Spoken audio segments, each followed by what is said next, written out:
আসসালামু আলাইকুম সবাইকে। তো শীতকালে অনেক শাকসবজি পাওয়া যায়। আমরা পাখিদের সুস্থ রাখতে অবশ্যই শাকসবজি খাওয়াবো। এরা শাকসবজি খুব খায়। শাকসবজি দিলে বাচ্চা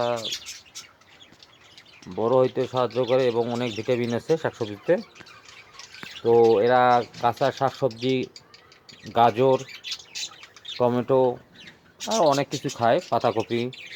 তো আপনারা অবশ্যই এদেরকে খাইতে দিবেন।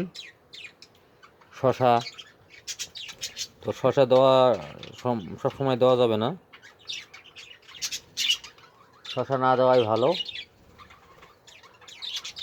যদি অতিরিক্ত ফ্যাট হয়ে যায় তখন এটা ব্যবহার করা হয়। তো শশা না ব্যবহার করে ভালো। আমি যেহেতু এইভাবে পালি, তো আমার ফ্যাট হওয়ার কোনো সম্ভাবনা নাই।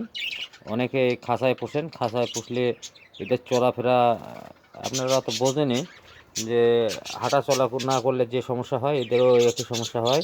তো এরা উড়াউড়ি করতেছে, এরা সবসময় ফিট থাকে। তো যার জন্য এরা ফ্যাট হওয়ার সম্ভাবনা এদের নাই।